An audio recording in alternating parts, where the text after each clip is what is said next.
Hello everyone, I'm Lawrence from Unicorn Reviews and this is the Rode Wireless Filmmaker Kit. I just finished my review. If you want to see more of my videos, feel free to press the subscribe button and you can also leave a like behind. I really appreciate that.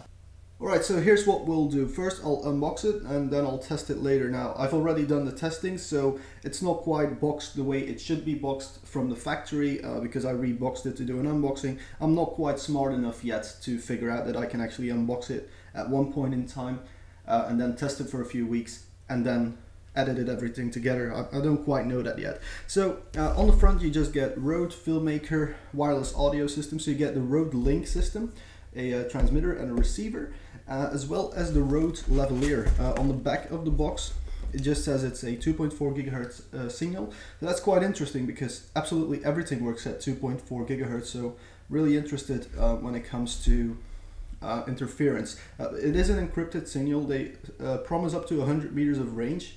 It's easy to pair. You get gain control. You can use it with AA batteries or a USB power from your battery pack, because I'm already powering the camera with a USB pack, so it's just an additional cable and I don't have to worry about AA batteries. So that's really cool. It includes the transmitter, the receiver and the lavalier.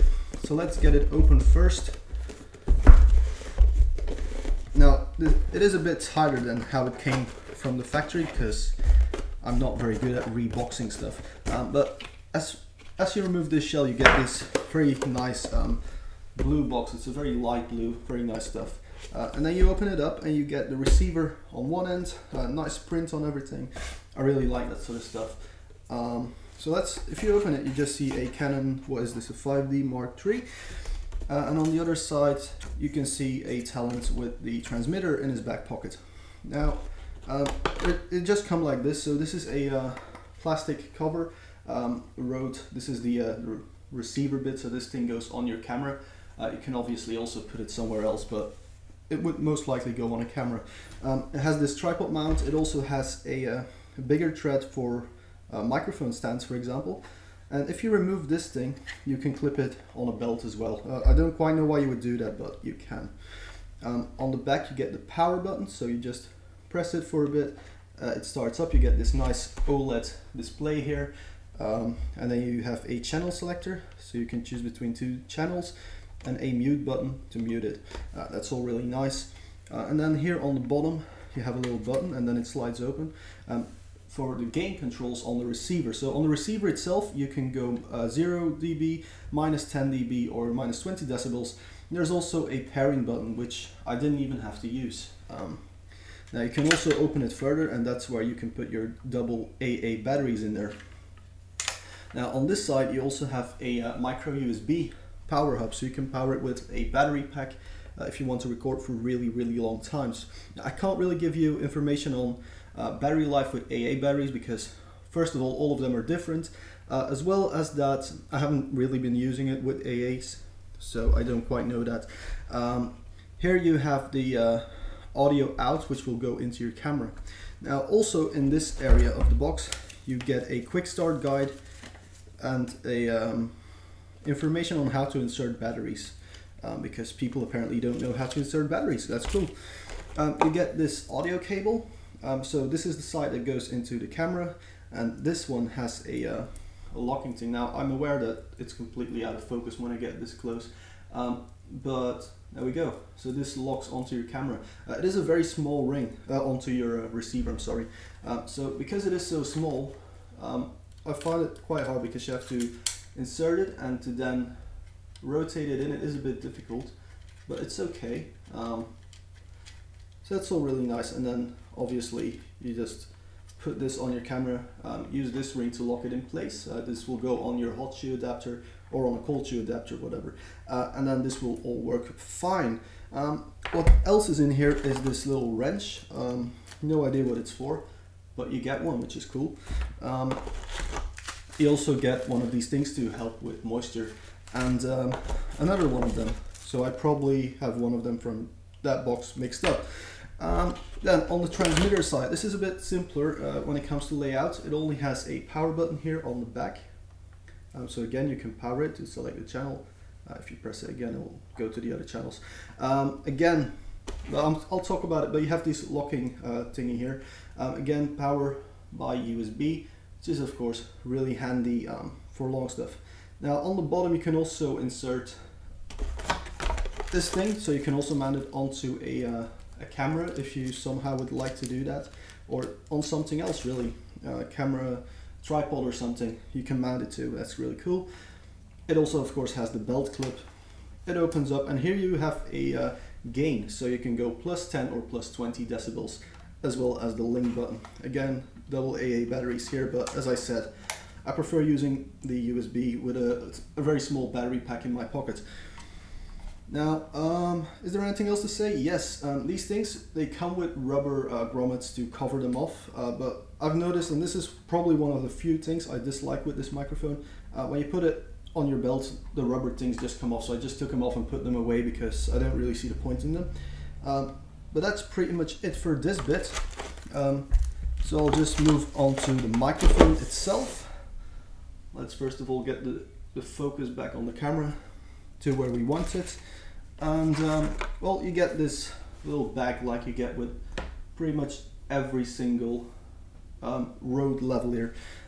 Even got it with the smart lav that I used a while ago. So you get this dead cat, or at least a paw of a dead cat.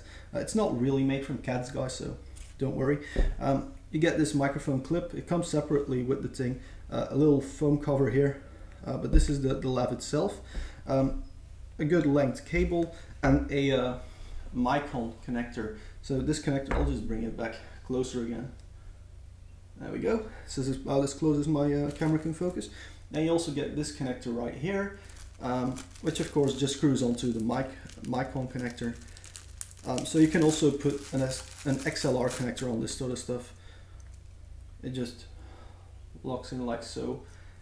And then this bit, you take your receiver, transmitter bit, put this thing in, and again, you lock it in place here. So let's go and find out how it performs. Alright guys, so quick interference test. We have my Surface right here, copying to that NAS over there, using the 2.4 GHz band with my router right there. I have the receiver up on my camera, so on this side of the connection. The transmitter is over there on that side of the connection, and I can't hear any interference issues. I have the microphone in right now monitoring. And yeah, if you guys hear any noises other than hard drive noises, of course, let me know in the comments.